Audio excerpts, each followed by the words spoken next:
נשים רבות מתעוררות בוקר אחד ומגלות שמרוב דאגה וטיפול באחרים, הילדים, הבית, העבודה, הן שכחו לדאוג ולטפל בעצמן. והן כבר לא נראות כמו פעם. איך אפשר בתוך חיי השגרה היומיים גם לשמור על גזרה יפה? בוקר טוב לחגית רוקח. בוקר טוב, חלי. אז מה, בוקר אחד אנחנו מתעוררות ואנחנו אומרות, איפה אני? משהו קרה שם. מי הזיז את ה-BMI שלי? ומישהו הזיז אותו, יותר נכון לא מישהו, אלא אוסף של גורמים שגרמו לנו להגיע ל-BMI חדש. זו אותה הדודה שנשענת בספה ונזכרת בתמונת חתונה שלה, ועל זה היא חיה, זאת התמונה המנטלית? אז צריכים קודם כל להיות בשלב ההכרה.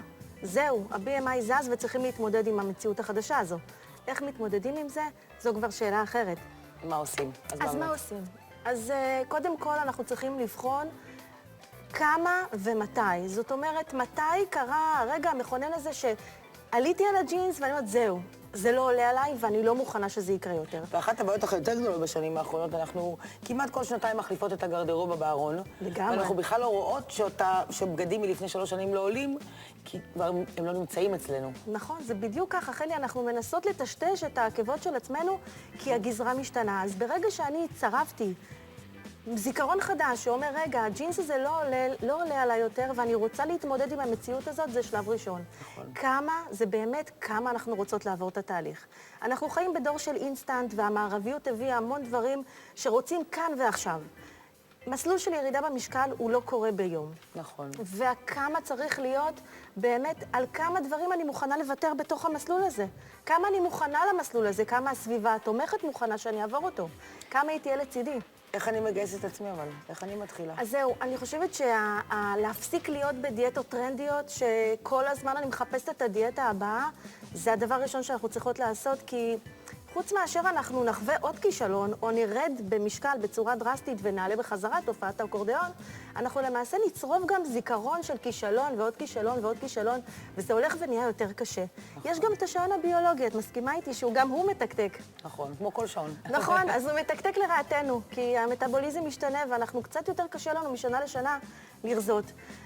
אני בהחלט חושבת שצריכים לבדוק מה הם המתחמים או מה המקומות שבאמת יכולים לתת לי את המענה הכולל. אני מאוד ממליצה על הדיאטה הרב-תחומית. אוקיי, שמה זה אומר? דיאטה רב-תחומית למעשה מתעסקת במרחב המנטלי לצד המרחב הפיזי.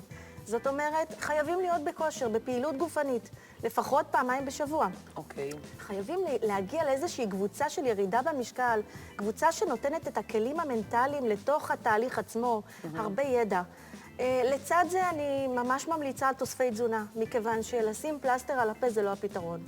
אנחנו רוצים שהגוף יקבל את המינרלים ואת הוויטמינים שהוא צריך לקבל, על מנת לעבור את הדרך ולצלוח.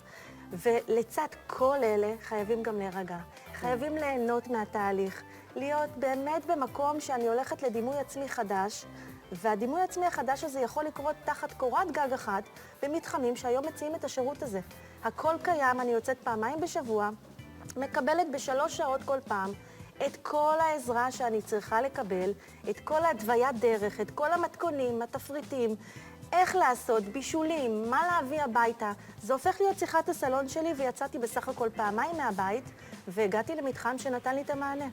מדהים. מה שאת אומרת, חבר'ה, ספורט, ידע, תמיכה, לדעת לגייס את עצמך, תוספי תזונה, ופשוט לעשות את זה במקום של הבנה ואהבה, ואתה יכול לראות תוצאות נהדרות. איך שומרים על זה לאורך זמן, אבל את יודעת, מאוד קל להתחייב, לקום, לעשות, להירשם, וכל אחד מאיתנו נרשם כל יום לסדנה כזו או אחרת.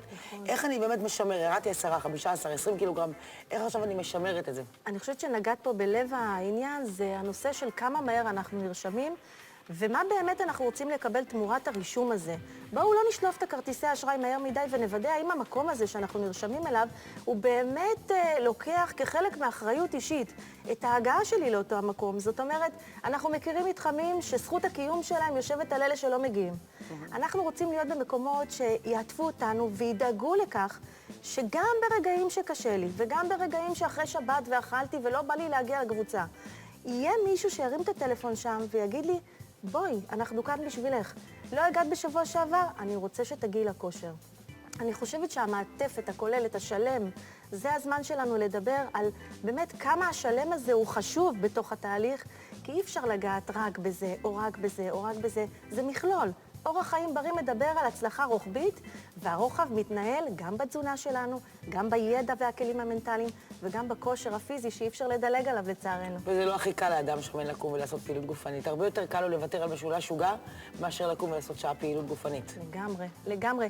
את נוגעת בנקודה שלמעשה איפה הוויתורים וכמה אני יודעת לדבר בדמיון מודרך עם אותם רגעים שקשה לי. כי בדמיון מודרך אין קודם כל אסור. אני מאמינה שכל משטר שהוא יהיה קשה ונוגשה, הצד השני ירצה לפרוק כל עול ולהפסיק אותו. נכון. אז אני מתירה, כן, אני מאמינה שאם יש עוגה מאוד קורצת, תקחי לחתיכה. השאלה מה גודל החתיכה, ומה תעשי שתאכלי את אותה פרוסת עוגה, כי בסך הכל ב5 ביסים אנחנו יודעים כבר את השיטה, הביס החמישי הוא כבר לא כזה מגרה. בדמיון מודרך אנחנו יכולים להגיע למצב שאישה יכולה לאכול בכמויות קטנות את הכל, ובהנאה, בלי לעלות במשקל. תודה רבה לך, חגית.